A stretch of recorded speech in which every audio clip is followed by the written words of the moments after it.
magastos ang annulment. Magastos. Magiging void yan, at syempre naman, makapag-asawa ka naman na pag nanalo ka sa kaso korte, kaso lang, gumastos ka ng malaki. Ang 725,000, yung babayaran mo pa lang sa korte. Pera pa yung gagastusin mo sa attorney, hindi man niya isang beses lang yan.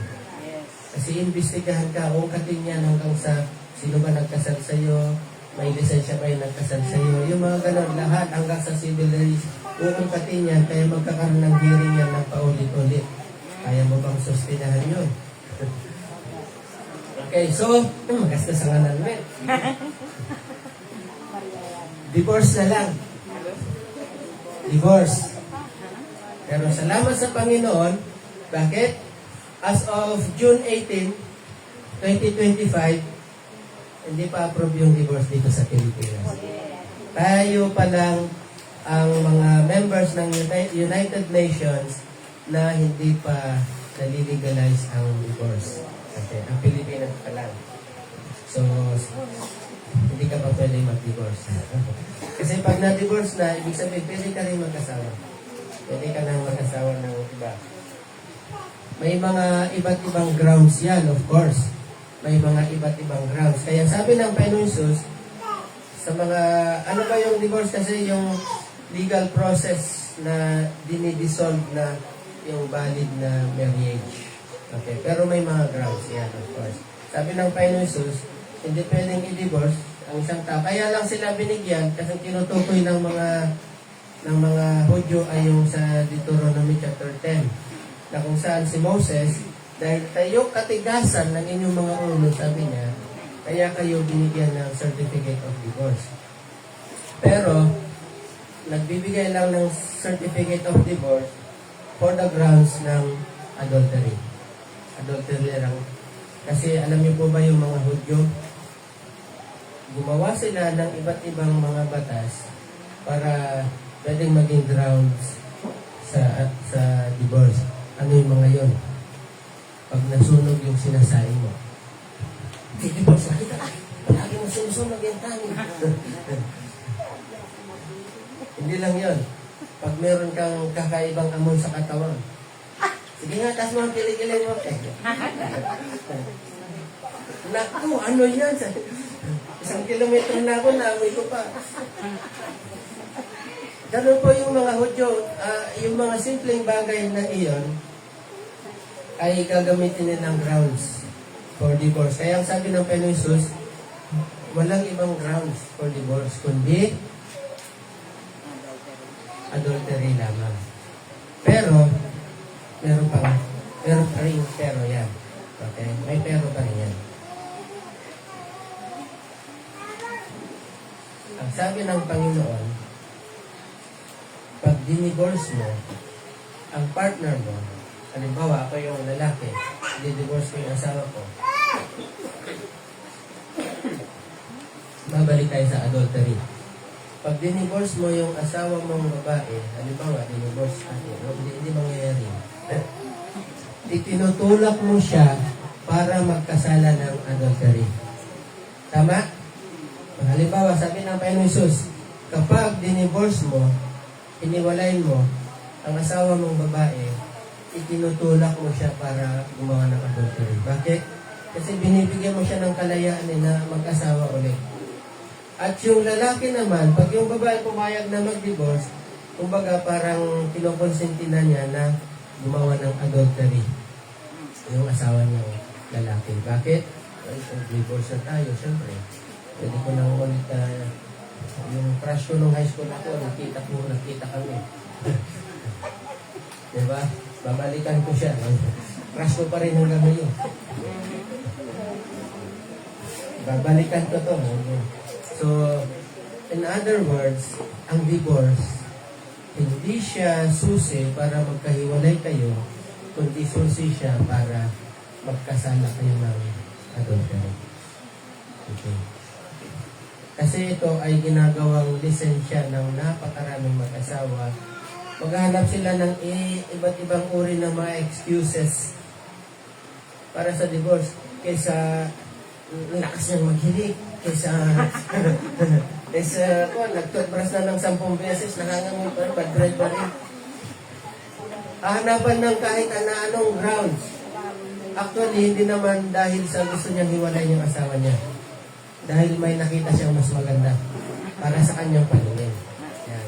Yung lalaki naman, ay yung babae naman, meron siyang nakitang mas gwapo. Diba? Mas mabait. Tall, dark, and handsome. Wow. Saka naka-4 na M. Mayamang matanda. Oo, mayamang matandang malapit ng pamatay. Oo. Ayun. So, hindi actually yung gusto nilang maghiwalay, kundi may ninanasa sa puso na something else na hindi maganda. Pero alam niyo po ba, sabi ng Panginoon, mabigyan ka man ng certificate of divorce, mabigyan ka man ng legal separation, or sabihin na natin na mayaman ka, nagkaroon kayo ng annulment, sa harapan ng Diyos, kasal pa rin kayo. Sa tao, sa batas ng tao, hiwalay kayo, pero sa harap ng Diyos, kasal pa rin kayo. Kasi nagsumpa kayo, hindi lang naman kay pastor hindi lang kay father, hindi lang kay mayor kayo sumumpa. Sumumpa kayo sa Diyos, sa harapan ng Diyos. At ang audience nyo ay ang Panginoon. Kaya ang sabi niya sa Mark chapter 10 balas yung huling verse. Matthew chapter 19 muna. Sabi sa Matthew 19:6-8, hindi na sila dalawa, kundi isa na. Yung babae at lalaki hindi na dalawa. Naging isa na sila. Kaya ang pinagsama ng Diyos ay huwag paghiwalayin ng tao. Sino ka man na makapangyarihan. Tinanong siya ng mga Pariseo, kung gayon, bakit iniutos ni Moses na bigyan ng lalaki ang kanyang asawa ng isang kasulatan ng pag-iwalay? Bago niya ito palayasin. So, sumagot ang Panginoong Hesus, ipinahintulot ni Moises na hiwalayan ninyo ang inyong asawa dahil sa katigasan ng inyong ulo. Subalit hindi ka rin sa pasimula. Talagang hindi ganon. Okay. Sa Mark chapter 10, verse 9-12, pareho din yan, pero mas maraming detalya dito. Ngunit sinabi ni Jesus, ginawa ni Moses ang utos na iyon dahil sa kadisgrasya ng inyong ulo. Verse 5. Subalit simula pa ng likhain ng Diyos ang sanlibutan, nilalang niya ang tao na lalaki at babae. Okay, take note ha. Lalaki at Babae. okay, lalaki at babae. Dahil dito, iiwan ng lalaki ang kanyang ama at ina, magsasama sila ng kanyang asawa.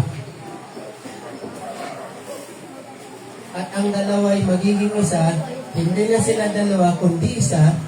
Ang pinagsama ng Diyos ay huwag paghiwalayin ng tao. Pagdating sa bahay, ang mga alagad naman ay nagtanong kay Jesus tungkol sa bagay nito. Verse 11, sinabi niya sa kanila, kapag hiniwalayan ng isang lalaki ang kanyang asawa at mag-asawa ng iba, siya ay nagkakasala ng pangangalan niya sa kanyang asawa. Gayon din naman, ang babaeng humiwalay at kakasala ng pangangalan niya. Ang sabi ng salita ng Diyos. So, anong dapat natin gawin? Sa mga kadalagahan at kabinatahan, pag-isipan ninyo mabuti bago kayo mag-asawa. Alam ko na sa school ngayon, bahagi na sa edukasyon yung educate kayo sa paggamit ng mga contraceptives. Huwag kayong pumayag na magkaroon ng sexual intimacy na hindi pa kayo kinakasal. Kasi bahagi yan yung porneia o yung adultery sa may asawa, pero fornication sa pagbinata at dalaga pa. Okay, parehong hindi maganda sa harapan ng Panginoon. Kaya, pag-isipan nating maigi bago ka lalagay sa Tahimik.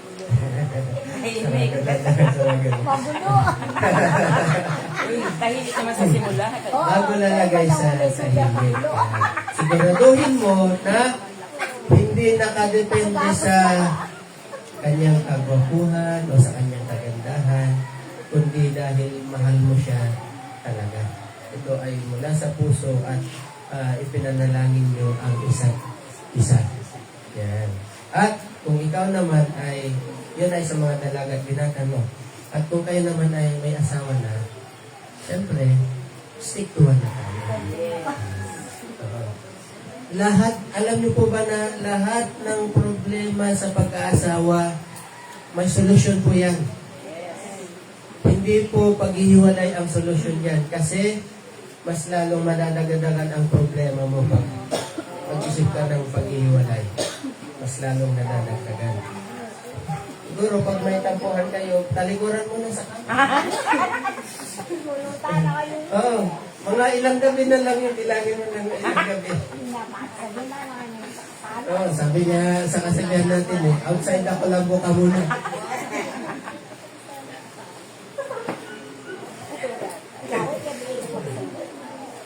Pero ilipas din yun. Huwag papasok. Huwag papasok sa isipan natin na pagkaroon ng hiwalayan. Sa mga counselors, of course, Christian counselor, kasi sa counselor sa psychology, sa mga counselors na sa secular,